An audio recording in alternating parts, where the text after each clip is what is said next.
ఈ మకర రాశి వారికి ఈ వారంలో 4 గ్రహాలు అనుకూలంగా ఉన్నాయి. మంచి ఫలితాలను, లాభాలను ఈ వారంలో అందుకుంటారు. తృతీయంలో శని సంచరించడం వల్ల జన సహకారం బాగుంటుంది, పనివారి సహకారం బాగుంటుంది, ఇంట బయట చాలా పనులు పూర్తి చేస్తారు. వ్యవసాయ రంగంలో కూడా అనుకూల వాతావరణం ఏర్పడుతుంది. షష్టంలో చంద్ర సంచారం వల్ల జన సంబంధాలు పెరుగుతాయి. జీవిత భాగస్వామి సహకారం మీకు ఎంతగానో సంతోషాన్ని కలుగజేస్తుంది. మనసుకు నచ్చే విధంగా ఈ వారమంతా సంతోషంగా కాలం గడుపుతారు. భాగ్యంలో శుక్ర సంచారం ఉంది. ఆత్మీయుల కలయిక, స్త్రీజన సహకారంతో వృత్తి ఉద్యోగ వ్యాపారాల్లో అభివృద్ధిని సాధిస్తారు. దశమంలో బుధ సంచారం వల్ల వ్యాపార అభివృద్ధి, ఆర్థిక అభివృద్ధి, నూతన వ్యాపారాలకు అనుకూల వాతావరణం, బ్యాంకు లావాదేవీలు ఆర్థికంగా బలపడే సూచనలు కనిపిస్తున్నాయి. షష్టంలో గురువు సంచరిస్తున్నాడు. గట్టి పోటీని సైతం ఎదుర్కోలేక కాస్త వెనకడుగు వేసే పరిస్థితి కనిపిస్తుంది. పెద్దల సహకార లోపం కూడా మీకు స్పష్టంగా కనిపిస్తుంది. కొన్ని ఖర్చులు, దుబారా ఆలోచనలు కాస్త ఇబ్బందికరంగా మారుతున్నాయి.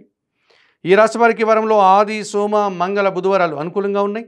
దానాలు ఇచ్చేటువంటి క్రమంలో శనగలు కానీ, పసుపు వర్ణపు పండును కానీ గురువారం రోజు గురువులకు కానీ పేదవారికి కానీ దానం చేయండి. స్తోత్రపారాయణ విషయంలో దక్షిణామూర్తి శ్లోకాలు ప్రతినిత్యం చదువుకోండి. ఆలయ సందర్శన కార్యక్రమంలో భాగంగా దక్షిణామూర్తిని దర్శించి నమస్కరించుకోవడం వల్ల మరింతగా మంచి ఫలితాలు పొందగలుగుతారు.